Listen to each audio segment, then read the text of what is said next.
Hi everyone, good morning, welcome back to my another blog. তো সবাই মিলে আমরা যাচ্ছি এয়ারপোর্ট কৃষ্ণাকে ছাড়তে, কারণ কৃষ্ণার ভেকেশন হয়ে গেছে শেষ। কৃষ্ণা আবার চলে যাবে দুবাই। তো আমরা সবাই গেছিলাম এয়ারপোর্ট ছাড়তে কৃষ্ণাকে। লাস্ট শর্টসে আমি কিছু ভিডিও ঢেলেছিলাম, তো তোমরা সবাই দেখেছো। তো বেশি ভিডিওটা বড় করবো না, ছোটোই ভিডিও তোমাদের সাথে শেয়ার করতে চলেছি। ভীষণ ইমোশনাল টাইম ছিল, তো যেটুকুনি ভিডিও ক্যাপচার করতে পেরেছি সেটুকুনি তোমাদের সাথে শেয়ার করছি। তোমাদের ভালো লাগবে আই হোপ। আর এই সময় আরও আসি, তখনও ফিল করতে পারছিলাম না যে ওদের আগে গিয়ে কতটা দুঃখ পেতে চলেছে।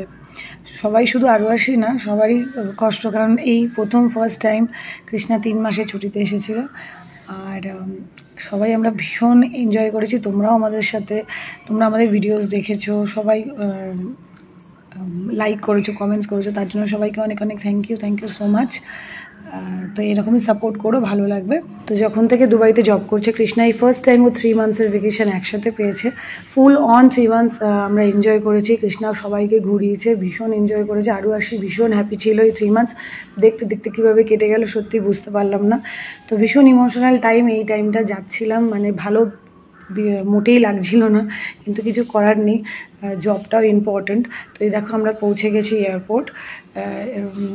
কথা বলতে বলতে পৌঁছে গেছি, তখন আরও আসি কাজ ছিল না, বাট যখন এয়ারপোর্টে না মানে কৃষ্ণা বলছে বাই, সেই টাইম থেকে আরও আসি মোটেই মানে মানছিল না।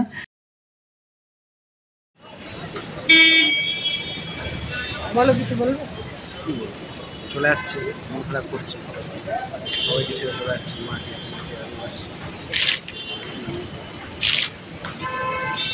C you again to Kolkata. আরও আসি কি ভীষণ যে কষ্ট পাচ্ছিল, কি ভীষণভাবে যে কাঁদছিল, মানে আমি তোমাদের বলে বোঝাতে পারবো না। ভীষণভাবে ইমোশনাল হয়ে গেছিলো ওরা। আর আশি তো মোটেই মানছিল না, আশি তো যাবেই, কিন্তু কিছু করার নেই। আর আমার অবস্থা আরও খারাপ ছিল, কারণ আমি ক্যামেরা ধরেই মুমেন্টগুলোকে ক্যাপচার করছি, বাট আমার অবস্থা ভীষণই খারাপ ছিল। আমি আরও আশিকে দেখে একদমই কন্ট্রোল করতে পারছিলাম না। রিয়েলি এই মুহূর্তে আমার নিজেকে ভীষণ হেল্পলেস লাগছিল, কিন্তু কিছু করার নেই। পার্ট অফ লাইফ, কাজ করতে হবে, সব কিছুই দেখতে হবে। ওর ওপরেই পুরো ফ্যামিলি ডিপেন্ডেন্ট, তো কিছু করার নেই, সেই মুমেন্টটাকে অ্যাকসেপ্ট করে নিতে হবে। তো দেখো ও চলে যাচ্ছে। ও চেকিং হওয়ার পর, বোর্ডিং পাস নিয়ে ইমিগ্রেশন হওয়ার পর আমরা গেছি। তো সব মুমেন্ট শেয়ার করার মতো অবস্থায় ছিলাম না। দেখো অবস্থা ভীষণই খারাপ ছিল, আমি বলছিলাম।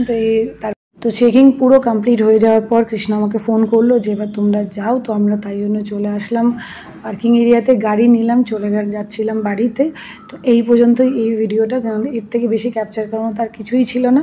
তো আই হোপ তোমাদের ভিডিও ভালো লেগেছে। ভালো লাগলে লাইক শেয়ার কমেন্টস করতে ভুলো না। আর আরও অনেক ভিডিও যেগুলো আমি আপলোড করতে পারিনি, সেগুলো আমি আস্তে আস্তে তোমাদের সাথে শেয়ার করবো। Thank you for support me. Take care, bye by.